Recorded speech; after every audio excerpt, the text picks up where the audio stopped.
안녕하세요. 복지 소식입니다. 오늘은 어르신들이 가장 걱정하시는 재산 문제를 다뤄보려고 합니다. 서울에 아파트 한 채 있는데 내가 연금을 받을 수 있겠어?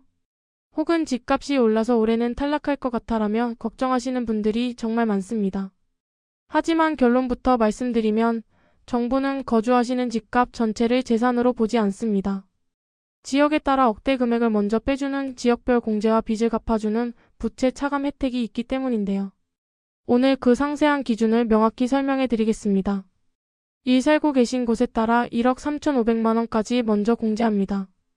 기초연금 재산을 산정할 때 가장 먼저 적용되는 혜택은 기본재산 공제입니다. 이 공제 금액은 어디에 사느냐에 따라 달라집니다.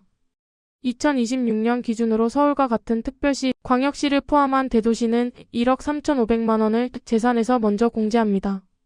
세종시와 경기도의 주요 도시를 포함한 중소도시는 8,500만 원, 그 외 농어촌 지역은 7,250만 원을 각각 차감하여 인정합니다. 예를 들어 대도시에 5억 원짜리 집을 한 채 가지고 계신다면 정부는 여기서 1억 3,500만 원을 뺀 나머지 3억 6,500만 원만을 실제 재산으로 평가하기 시작하는 것입니다. 이 집 살 때 받은 대출금, 재산에서 100% 차감하여 인정합니다.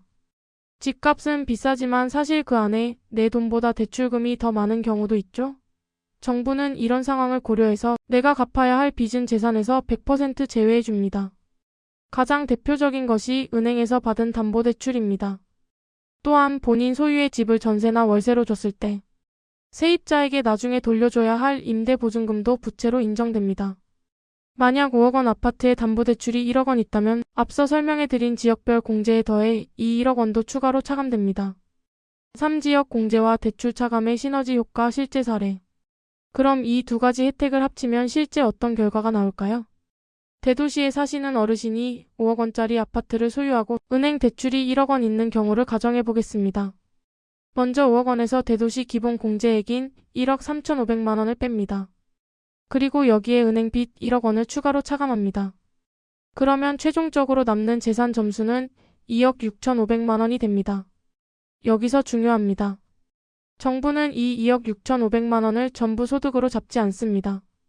연 4%라는 낮은 이율을 적용해 월 소득으로 환산하는데요. 이 2억 6,500만 원에 0.04를 곱한 뒤 이를 다시 12개월로 나눕니다. 이렇게 계산하면 2억 6,500만 원이라는 큰 재산이 매달 약 88만 원 정도를 버는 소득 점수로 바뀌게 됩니다. 실제 집값 5억 원이 정부 계산기에서는 월 88만 원 정도를 버는 것으로 인정됩니다. 2026년 선정 기준액인 247만 원보다 훨씬 낮기 때문에 이 정도 집을 가지고 계셔도 충분히 수급 대상자가 되실 수 있습니다. 핵심 주의사항. 다만 한 가지 주의하실 점이 있습니다. 모든 부채가 차감되는 것은 아닙니다.